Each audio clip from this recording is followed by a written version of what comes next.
told me I was the only one who'd care enough to use it. When I got told it was officially mine, I just honestly couldn't wait to see the thing. He kept it so private. It was like his private place, somewhere he could go to escape the noise, and he wanted to pass that on to me. Needless to say, I couldn't have been happier. On the drive to the cabin, I felt a sense of warmth in my soul as suburbia turned into sprawling acres of trees and wildlife. It was about a 2-hour drive, but I didn't care. All I wanted was to see it. And when I did, my mouth fell open. It was gorgeous. Stained oak wood, a beautiful handcrafted porch swing, and a flower bed that expanded across the length of the porch.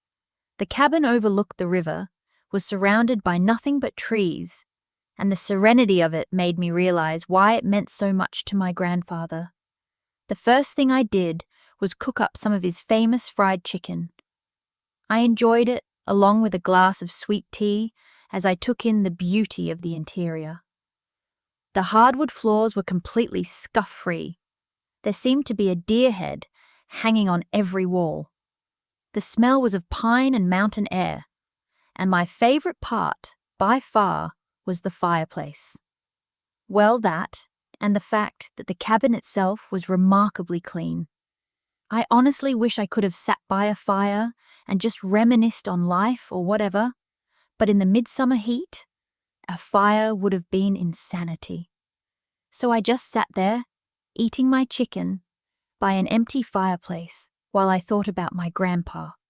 As I ate, I couldn't help but notice a book that sat on the mantel above the fireplace. I cocked my head at it. The spine didn't have anything embroidered on it, but when I picked it up, I could see that it was a guest book. Grandpa never mentioned hunting with anybody when he came up here, so automatically I knew something was strange. I opened the book, and to my surprise, nearly every page had been filled.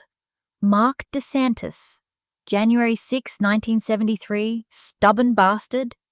Emily Reyes, December 18th, 1976, quick but not quick enough.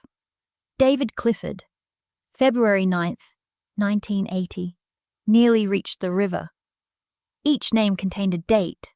I don't know why I didn't think anything of it. I was curious, sure, but not as terrified as I should have been. Even still, I carried that curiosity back home with me, back to civilization, and back to cellular service. The name David Clifford stuck with me for some reason. I could have sworn I had seen it before. I looked it up, not knowing what to expect. But what I read has made me think of my grandfather a bit differently, because apparently David Clifford went missing in Appalachia more than 46 years ago. February 6th, 1980,